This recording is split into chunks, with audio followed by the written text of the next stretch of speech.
नमस्कार, प्रणाम। तो आप देख रहे हैं अवनी न्यूज और मैं हूं निवेदिता। अभी मैं पहुंच चुकी हूं बैकुंठपुर में, जहां पे मैं आपको मिलाने जा रही हूं अपने खास मेहमान पूर्व डीआईजी श्री राम नारायण सिंह जी से, जो है आरजेपी पार्टी के प्रत्याशी। स्वागत है सर आपका मेरे यूट्यूब चैनल में। आपका भी स्वागत है और आपको और आपके सभी व्यूवर्स को मेरा नमस्कार। Thank you sir. सर, तो सबसे पहला मेरा सवाल आपसे ये रहेगा कि आपको राजनीति में आने की प्रेरणा कहाँ से मिली? देखिए, जब हम सेवा में थे तो वहाँ लोक सेवक के रूप में अपनी भूमिका निभाए, जहाँ प्रधानता सेवा की थी। हम जब सेवा के पूरे पीरियड में लोग आते थे तो यह देखते थे कि जो आदमी किसी शिकायत को भारी मन से मेरे पास लेकर आया, तो क्या वह हल्के मन से जा रहा है कि नहीं, उसके चेहरे पर तनाव कुछ कम हुआ कि नहीं। और यही भाव जब हम रिटायरमेंट हुआ है तो मुझे लगा कि नहीं, अब उस अनुभव को अपने लोगों के बीच रहकर और उन्हें शेयर करना है और उनकी सेवा करनी है। प्रशासन में रहकर सेवा का ही काम होता है और यदि हम सक्षम हैं, कुछ कर सकते हैं, तो राजनीति को हमने चुना सेवा का माध्यम के रूप में। सर, पहले आप बीजेपी के लिए काम करते थे, ऐसा क्या सिचुएशन हुआ जो आपने आरजेपी ज्वाइन कर लिया? हाँ, नहीं, बिल्कुल सही कर रही हैं। बीजेपी से हम जुड़े हुए थे और कई वर्षों तक काम किया, लेकिन 14 अक्टूबर को जिस दिन प्रथम सूची जारी हुई पार्टी की, तो बैकुंठपुर में एक अलग तरह की परिस्थिति बनी। यहाँ से एक राजपूत नेता थे, जो जिनको मौका मिला बरौली से, और वह परिवार बहुत लंबे समय से यहाँ पर लोगों का नेतृत्व कर रहा था। हम भी उसी समाज से आते हैं। तो वहाँ के लोगों का ये डिमांड था कि भाई अब तो यहाँ कोई है नहीं, आपके अलावा कोई दिखता नहीं है अभी तत्काल, तो आप अभी आइए आप, और आपको यहाँ का लोगों का नेतृत्व करना है।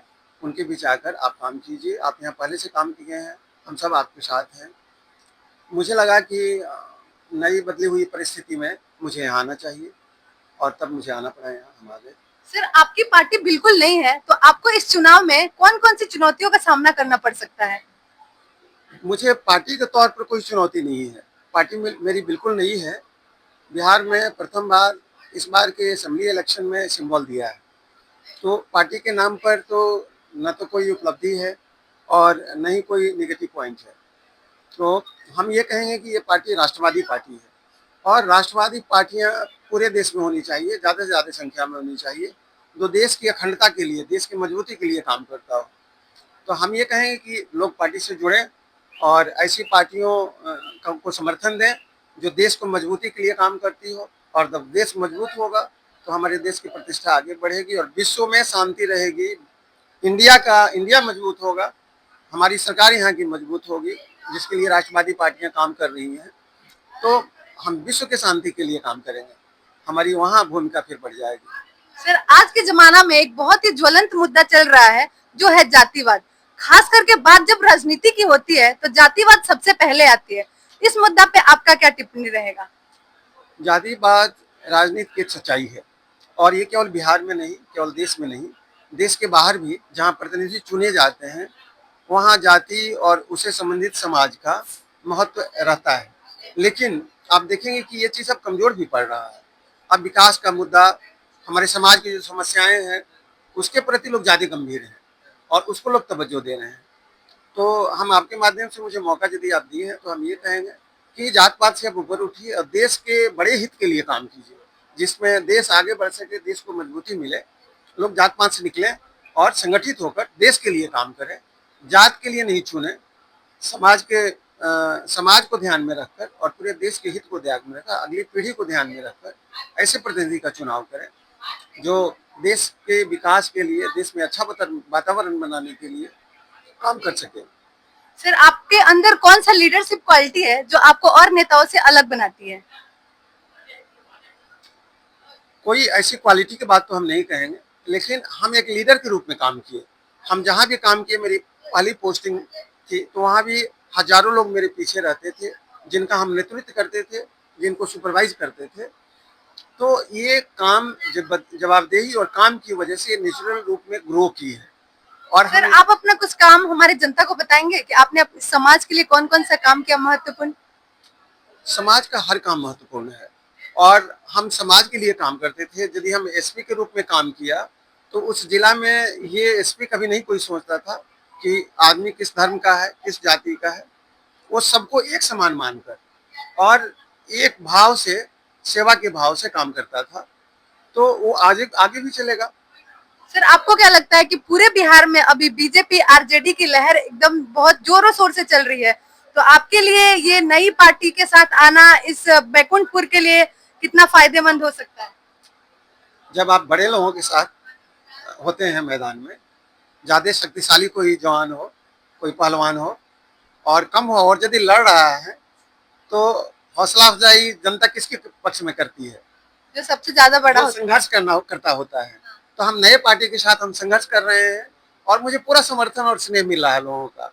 रिजल्ट क्या होगा इससे मतलब नहीं है, मतलब वह है कि लोगों का किस तरह से हमारे प्रति प्रतिक्रिया आ रही है, वो हमारे लिए बहुत अच्छा है। और मुझे लग रहा है कि लोग कह रहे हैं कि भाई तुम आगे बढ़ो, हम लोग सब साथ दे रहे हैं। सर आप बिहार से हैं और इतने बड़े पुलिस पदाधिकारी रह चुके हैं, तो एक समस्या आपको दिखता है कि जब छठ का टाइम आता है तो बाहर से लोग जो कमाने जाते हैं वो घर आते हैं, तो उनके लिए ट्रेन, रोजगार और पलायन के बारे में आप क्या कहना चाहेंगे? देखिए, रोजगार के लिए तो बाहर जाना होगा। बहुत से स्किल्ड लोग हैं जिनके लिए यहाँ पर्याप्त काम नहीं है, तो ये कोई शिकायत की बात नहीं है। लेकिन मजबूरी में यदि जाना पड़ रहा है तो एक अलग समस्या है। वो रोजगार के लिए हम बाहर जा रहे हैं, ठीक है, लेकिन मजबूरी है। मजबूरी ये है कि कम पैसे के लिए लोगों को बाहर जाना पड़ रहा है। पैसा बाहर में जाकर जो कमाते हैं, ज़्यादा आने जाने में खर्च हो जाता है। उस उतने भर का रोजगार 15 से 20 हजार का, 20 से 25 हजार का, इतने का रोजगार देश में होना चाहिए। सर अभी छठ के टाइम सर अभी छठ का टाइम चल रहा है, तो ट्रेन में इतना ज्यादा भीड़ हो रहा है कि लोग एक दूसरे के ऊपर चढ़ के आ रहे हैं, इसके बारे में आप क्या बोलना चाहेंगे? देखिए, ये बड़ी समस्या है। हमारे यहाँ धार्मिक आस्था इतनी मजबूत है कि सब लोग ऐसे मौके पर परिवार के साथ होना चाहते हैं। तो बड़ी संख्या में पलायन है, संसाधन उस हिसाब से है नहीं हमारे यहाँ। तो ये तो सरकार की अव्यवस्था की बात हो जाती है। लेकिन इस समस्या को रोकने के लिए दो बात आवश्यक है। एक तो सरकार को चाहिए कि जो संसाधन है उसको बढ़ावे, ट्रेन, बस की नंबर, ट्रांसपोर्ट एजेंसीज को मजबूत करे। और दूसरा, लोगों को इतनी बड़ी संख्या में साल में कई बार जाना पड़ता है, होली के टाइम में, छठ के टाइम में, फिर आना पड़ता है। तो इस समस्या को रोकने के लिए स्थानीय स्तर पर रोजगार 20 से 25 हजार तक का ऐसा काम हो। जैसे हमारे यहाँ बैकुंठपुर है, हमारे यहाँ एग्रीकल्चर बेस्ड यहाँ का इकोनॉमी है। तो यहाँ पर एग्रीकल्चर जो प्रोड्यूस है उसके लिए सरकार की तरफ से इतने लंबे समय में स्टोरेज की सुविधा नहीं हुई, प्रॉपर मार्केटिंग की सुविधा नहीं हो पाई। और इसके वजह से जब खेत में प्रोड्यूस होता है, उसका उत्पादन जब होता है, तो बहुत बड़े पैमाने पर हो जाता है, बहुत मात्रा में उसका रेट घट जाता है। और बाद में वही रेट दूसरे बिचौलिए जो हैं, जो बीच में काम करने वाले लोग हैं, उसका फायदा उनको मिलता है, कृषक को मिलता नहीं है। तो हमारे यहाँ होना क्या चाहिए कृषक के लिए? स्टोरेज हो, उसके बाद उस जो प्रोड्यूस है उसके आधार पर एग्रो इंडस्ट्रीज में बहुत सा प्रोसेसिंग यूनिट, जब लोग मक्का का है, मक्का का कई तरह का प्रोडक्ट बन सकता है, गेहूं का कई तरह का आजकल प्रोडक्ट बन रहा है। तो इस पर बेस्ड इंडस्ट्रीज चलनी चाहिए, होनी चाहिए, और गवर्नमेंट को सीरियसली इसको देखना चाहिए। हम लोग को यदि मौका मिला तो इसके लिए हम लोग सदन में भी और सड़क पर भी संघर्ष करेंगे और ये प्राथमिकता का क्षेत्र होगा। सर इसी बात पे आप मेरे को बताइए कि अगर आप बैकुंठपुर का विधायक बनते हैं तो अपनी जनता और अपने क्षेत्र के लिए क्या क्या काम करेंगे? पहली बात तो भावी पीढ़ी के लिए शिक्षा की गुणवत्ता को बढ़ाना होगा। शिक्षा के बगैर कोई समाज आगे नहीं बढ़ पाएगा। दूसरी बात, शिक्षा बढ़िया होगा तो एक एक नागरिक बेटर स्किल्ड होगा, और जब वो बेटर स्किल्ड होगा तो किसी भी सेवा में जाएगा तो देश के लिए कुछ कर पाएगा, देश मजबूत होगा। देश मजबूत होने के लिए एक एक इंसान का मजबूत होना जरूरी है। तो शिक्षा बहुत महत्वपूर्ण है। स्वास्थ्य की व्यवस्था आप देखिए, डॉक्टर रहता है लेकिन उसकी सर्विसेज नहीं मिलती है, भ्रष्टाचार है, इसको नियंत्रित करना बहुत जरूरी है। और बैकुंठपुर की जो की आप बात की है, तो यहाँ एग्रीकल्चर की एक समस्या है। तो जो हम आपको पहले बतलाए कि एग्रीकल्चर बेस्ड इंडस्ट्रीज होनी चाहिए, क्रॉपिंग का पैटर्न बदलना होगा क्योंकि मौसम में चेंजेज आ रहा है। तो इसको ध्यान लेकर रख करके रिसर्च वर्क कराना चाहिए इस पर कि कौन सा क्रॉप किस सीजन में लाया जाए, जिससे कृषक को लॉस नहीं हो ज़्यादा। और नए नए उत्पाद आने चाहिए, नए नए मतलब बीज आने चाहिए, नए नए क्रॉपिंग का सिस्टम डेवलप किया जाना चाहिए, ताकि लोगों को जो लॉस हो जाता है और वो आपदा के जैसा होता है। आप लाखों में खर्च करते हैं, कई एकड़ में कुछ लगाते हैं और एकाएक वो लगता है कि सूख गया, ड्रॉट की स्थिति आ गई तो, या फिर पानी में वो हो गया तो बहुत बड़ा आपदा हो जाता है किसान के लिए। तो इसका प्रबंधन होना चाहिए। तो हमारे युवाओं के लिए आप क्या बोलना चाहेंगे, खास करके बिहार के युवाओं के लिए आप क्या बोलना चाहेंगे? युवा को तो हम ये कहेंगे कि आप पढ़ाई में ध्यान दीजिए, अपना स्किल का डेवलपमेंट कीजिए और जितना अच्छा से अच्छा आपके इंटरेस्ट का जो फील्ड है, कोई फील्ड खराब नहीं होता है, अपने के इंटरेस्ट के फील्ड को चुन लो और उसमें एक हाइट को प्राप्त करने का प्रयास करो, ताकि जब सेवा के क्षेत्र में जाने का मौका मिले तो उसमें आप अच्छा से अच्छा अपना योगदान कर सकें। सर, बिहार में जो महिलाएं हैं जो बहुत कम एजुकेटेड है, तो गवर्नमेंट उनको बहुत सारी सुविधाएं दे रही है, तो आपको क्या लगता है कि वो सारी सुविधाएं उन तक पहुंच पा रही है कि नहीं? नहीं, देखिए, सुविधाएं गवर्नमेंट के स्कीम्स तो बहुत अच्छे हैं, लेकिन लेकिन कार्यपालिका आजकल जो ऑनलाइन का सिस्टम चल चुका है, तो एजुकेशन की कमी की वजह से वो सारी सुविधाएं लोगों तक पहुंच पा रही है कि नहीं? एग्जीक्यूटिव में, प्रशासन में जो भ्रष्टाचार है वो जग जाहिर है और उस पर नियंत्रण बहुत जरूरी है। सरकार अच्छे नियत से कुछ लाती है, लेकिन एक्सक्यूशन यदि नहीं हो तो स्कीम लगता है कि फेल हो गया। तो उस भ्रष्टाचार में को कम करना होगा या खत्म करना होगा। भ्रष्टाचार तो शरीर में खाज की तरह है, देश के लिए वो खाज की तरह है। यदि भ्रष्टाचार खत्म नहीं होगा तो देश स्वस्थ नहीं हो पाएगा, मजबूत नहीं हो पाएगा। इसलिए इस भ्रष्टाचार के खाज को खत्म करना जरूरी है। आपसे मेरा आखिरी सवाल ये रहेगा कि हमारे बिहार में किस आधार पे नेता का चुनाव करना चाहिए? हर जगह, यही नहीं, हर जगह और अपने यहाँ भी जो समस्याओं का आकलन कर सके, जो उसके लिए कुछ प्लानिंग कर सके, पढ़ा लिखा हो। जब तक कोई पढ़ा लिखा नहीं होगा तब तक समस्याओं को बड़े पैमाने पर, उसको बड़े फलक पर एसेस नहीं कर पाएगा। इसलिए और पब्लिक समझती है केवल एजुकेशन ही नहीं है।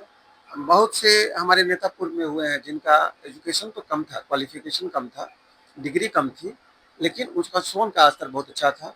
इसलिए बहुत अच्छे अच्छे कल्याणकारी कार्यों को लोग लाए और आज भी हम उनको श्रद्धा से याद करते हैं। उनका देश में बहुत बड़ा कंट्रीब्यूशन है। तो लोग देखें ये जरूर कि ये आदमी हमारे समाज को क्या रास्ता दिखाने वाला है, क्या हमारे बच्चों के लिए एक आदर्श है या नहीं, और इन सब चीज़ पर, उसके क्वालिटी पर, कितना अच्छा काम कर सकता है, उसके निष्ठा पर। पहले तो नेता की ही निष्ठा सही हो, उस वही ईमानदार हो। यदि वही ईमानदार नहीं होगा, सही नहीं होगा, तो फिर वो क्या अच्छा कंट्रीब्यूट कर सकता है। तो उसकी शिक्षा, उसकी ईमानदारी, उसकी नीयत, उसके सेवा भाव, इन सब चीज़ों पर डिसीजन होना चाहिए। यदि 5 उम्मीदवार हैं तो हर हम लोगों को बोलते हैं, आज भी बोले हैं कि भाई आपके पास 4-5 उम्मीदवार हैं, आप देखिए उनको। हम ही नहीं करेंगे हमको वोट दीजिए, लेकिन आप तुलना कीजिए, देखिए कौन क्या कर सकता है। आपको लगता है कि नहीं ये इसमें बेस्ट है, ये कर सकता है, तो आप जात पात और पार्टी से ऊपर उठकर कैंडिडेट का चुनाव बढ़िया कीजिए। सर, अंत में आप क्या कहना चाहेंगे मेरे दर्शकों को? पहले तो अभी चल रहा है ये दोनों महापर्व, हमारे हिंदू संस्कृति में पर्व का सीजन है, तो सबको मेरी हार्दिक बधाई और शुभकामना। लोकतंत्र में वोटिंग का जो सिस्टम है, तो इसको तो सबसे बड़ा पर्व मानते हैं चुनाव को। तो चुनाव में हम ये कहेंगे कि आप सभी मतदान करें, इस बड़ी प्रक्रिया में लोकतंत्र के भाग लें। और समय 5 साल के बाद आता है, इसलिए चूके नहीं आप। चुनाव उसके काम पर करें, उसके शिक्षा पर करें, उसकी क्षमता को देखकर करें, उसके आचरण को देखकर करें, न कि जात पर, पात पर। अच्छे उम्मीदवार का चयन करें, ताकि आपको अफसोस नहीं हो 2 महीने 3 महीने के बाद कि हमने सही चयन नहीं किया, फिर उसके बाद 5 साल तक इंतजार करना पड़ेगा। क्योंकि सर आप समाज सेवा कर चुके हैं, तो मैं आपसे ये पूछना चाहूंगी कि जो लोग वोट देने के लिए अपने घर पे रहते हैं लेकिन वोट देने नहीं जाते, वो कहते हैं कि सरकार से हमरा क्या करेगा बा, तो इसके बारे में आप क्या कहेंगे? मेरा ये कहना है कि ऐसे लोगों को इस सोच से बाहर निकलना चाहिए। इतना बड़ा अधिकार, मत देने का अधिकार, और मत के आधार पर ही जो चुने जाते हैं वो सरकार बनाते हैं। तो सरकार, अपने लिए सरकार बनाने से आप वंचित हो गए, इसमें आपका कोई कंट्रीब्यूशन नहीं रहा। बहुत बड़ा इसका महत्व है, बहुत बड़ा इसका कीमत है। एक मत का जो एक 500 रुपये का मजदूर है वो जो वोट देता है, और एक बहुत बड़े इंडस्ट्रियलिस्ट कोई हैं या बहुत बड़े नेता हैं, बहुत बड़े अफसर हैं जो बहुत पढ़े लिखे होते हैं, कहा जाता है कि भाई वो भी एक वोट देंगे, तो कीमत तो दोनों का बराबर है। तो इसको कोई कीमत नहीं लगाए, सर ये गांव में अमूल्य है। लोगों का कहना ये है कि आपन कमानी आपन खानी, हम वोट दे के क्या करें, इसके बारे में क्या कहेंगे? नहीं, आ, आप ठीक है, आप कमाते हैं खाते हैं, लेकिन आपको सोशल वेलफेयर के माध्यम से, सोशल सिक्योरिटीज के माध्यम से वही सरकार आपके लिए फायदा पहुंचाती है। जितनी अच्छी सरकार आप चुनेंगे उतना ही आपको फायदा मिलेगा। अच्छा हॉस्पिटल मिलेगा, आपके बच्चे के लिए अच्छा स्कूल मिलेगा, चलने के लिए अच्छा रोड मिलेगा, पढ़ाई लिखाई या अच्छे लाइफ के लिए बिजली 24 घंटा उपलब्ध रहेगी। ये तभी संभव होगा जब एक अच्छा चुनकर उम्मीदवार जाएगा। कोई लोभ लालच देकर यदि आपको वोट को खरीद लेता है या प्रभावित कर देता है आपको वोट को इधर से उधर करने के लिए, तो हम समझते हैं ये आप गलती करते हैं। हर मतदाता को चाहिए कि वो बढ़िया काम करने वाला, समाज के लिए सोचने वाला ऐसे उम्मीदवार का चयन करें। घर में बैठे नहीं, आप जरूर जाएं और जो अवेलेबल है ऑप्शन, उसमें आप एक अच्छे उम्मीदवार को चुनें। यदि विशेष परिस्थिति में आपको ऐसा नहीं लगता है कि भाई ये हमारे हिसाब से चारों में चारों ठीक नहीं है, तो आप नोटा दबाएं ताकि समाज को एक संदेश जाए कि वो क्या चुनना चाहते हैं। चलिए सर, मेरे साथ जुड़ने के लिए आपको तहे दिल से धन्यवाद। Thank you. आपको भी बहुत बहुत धन्यवाद और नमस्कार। Thank you sir. तो अभी आप सुन रहे थे मेरे खास मेहमान आरजेपी पार्टी के प्रत्याशी श्री रामनारायण सिंह जी को। इनसे बात करने के बाद मुझे ऐसा लगा कि समाज में हर एक व्यक्ति को शिक्षित होना कितना अनिवार्य है, क्योंकि जब पढ़ेगा बिहार तभी तो बढ़ेगा बिहार। तो ऐसे ही ढेर सारा वीडियो देखने के लिए आप कर दीजिए मेरे चैनल को सब्सक्राइब।